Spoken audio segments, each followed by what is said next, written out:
Unders, this Tuesday, we're getting our very first client update of the season.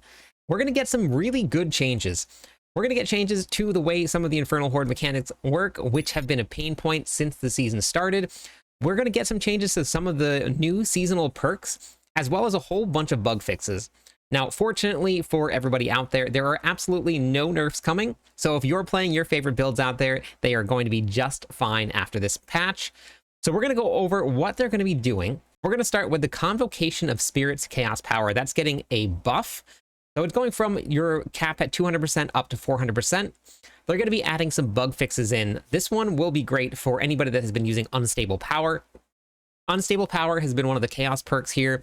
When you add this on, it's going to make your basic skills have a 3-second cooldown. Now, when I put the Lunging Strike build together and everybody started hopping into it, some people put this on by accident instead of dual threat and couldn't figure out why they had a 3-second cooldown. This power will give your basic skills a 3-second cooldown, but does an absolutely crazy amount of damage. So it is really great, but it also is definitely going to make it a little bit harder to constantly cast your basic skills. They're going to be making sure that y'all will now trigger with that, which is actually a really cool change because a lot of the basic skill builds will run multiple basic skills in order to try and mitigate some of that cooldown. So now the Yol rune will proc off of all of those skills. So I think that's a really good change that they're going to be fixing right there. They're fixing an issue with the Zan rune where it wasn't being consumed correctly. They're fixing an issue where the Chaos Armor Heshe of the Kasungi, I think I got that right, was displaying it had one more greater affix than it actually did. So if you hop onto your Chaos Armor and you see that it maybe has disappeared with a greater affix, that's probably why. I don't know if they're going to retroactively go back and remove it. So changes to the base game now. So Season of the Infernal Chaos here, all of the classes. So the Chaos Powers, they're going to be changing a Beast Cornered, and I have been waiting for this for a very long time now. 2 weeks feels like forever, but it really hasn't been all that long. We still just at the very beginning of the season. Now, this is changing from taking 30% of your life down to about 20% of your life. It is also going to be refunding back more resources than it was before. Initially, before this update, whenever you were at 10% life, you would not get back any resources. And then it was also scaling the amount of resources that you were refunded based on the amount of life that it took from you. Now, if you have 10.0001% life, it will still give you back 40% of the total resources spent. That is actually a really, really huge change to this, because if you only had 10.00001% life before, you wouldn't really get back any resources at all. So you're gonna have to find some way to keep yourself healed. So you'll actually have to start thinking about things that will heal you. In the Barbarian skill tree, you can go into Invigorating Fury, you can go into Raid Leader. Anything that is going to heal you just a little bit will allow you to still take advantage of this. So passive heals are going to be pretty key if you're gonna be using the new Beast Cornered. I'm pretty excited to get into it because Hammer of the Ancients is gonna be the very first build that I hop on when this key change gets done. My build is ready to go, I have the gear, I'm just waiting for this change. Rogues are getting a little bit of change here. They're getting some buffs to Unpredictable Alchemy, and they're also getting some buffs to Hit and Run. The Barbarians are getting some changes to Single-Minded Fury. Now, if you are on the Barbarian and you're not sure how this works, or you have equipped it, I want to make sure that everybody knows exactly what it's supposed to look like, because it really isn't going to still hold its weight, and it probably still will not be used at all. With the way that this works here with Single-Minded Fury, in order to take advantage of this, and if you look at my life here, my life is at 22,000 here.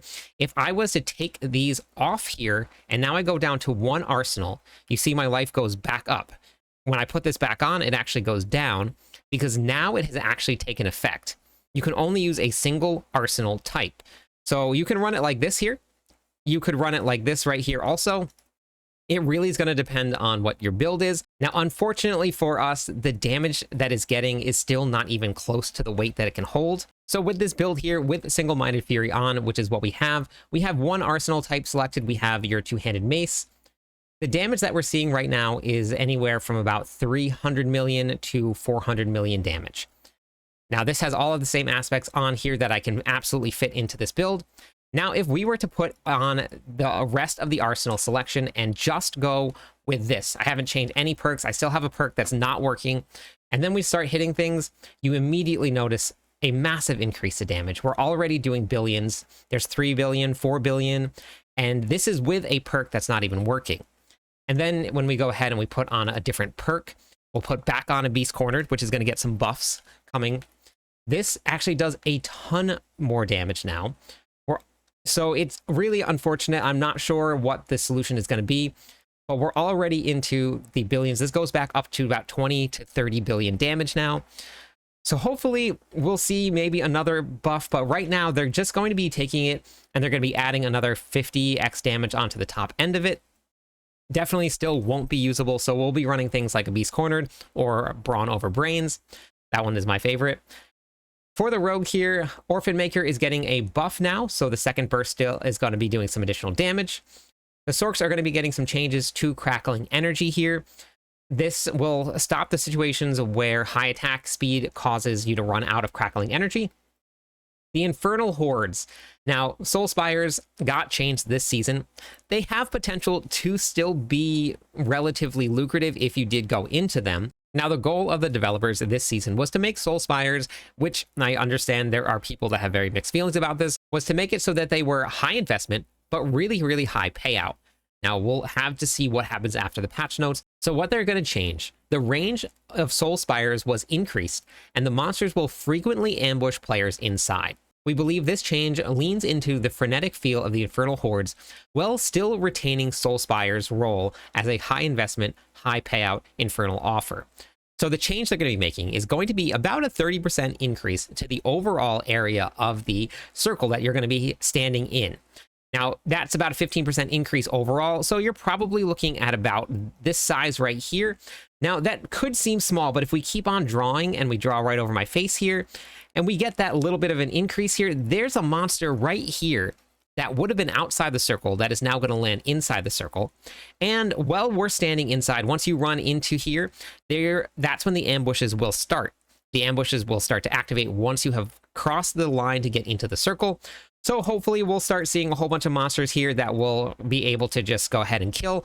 And this will allow the Soul Spires to potentially be a really, really high investment as long as we can get into the right ones. And we'll do a lot of testing after this, and I have done a lot of Infernal Horde testing, and I'll have a video coming out after about the Infernal Hordes testing, what are going to be some good options for you. I have a whole bunch of runs saved, and I'll have a Sheets document that will be available for you to see all of the data that we've gotten so far. There have been a couple of the gameplay bug fixes, notably the aspect Wild Rage, which took the Druids to pit 150 very, very quickly, got pulled down right away. For anybody that gets to see those builds launched in the season at the very beginning, they will be changed right away. So before you go and invest a whole bunch of gold and materials, if you see a crazy build like that all of a sudden is doing pit 150, just know it will get pulled and you basically lose all of the investment that you put into that build.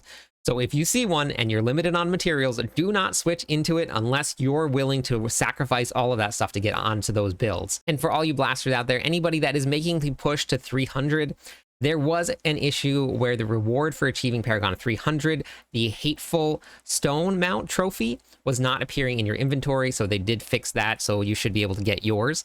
So if you're going to be blasting to 300, this is probably going to be a great season for it because of how strong all of the characters are. The last thing I'm going to leave you with is make sure you join the Discord. The link is at the top of the description of this video or on any of my social media profiles. This is a very, very active ARPG, mostly Diablo 4 community. We have an active trade channel that is basically going off all day long. Anything that you have that you're looking for, people are trading for it.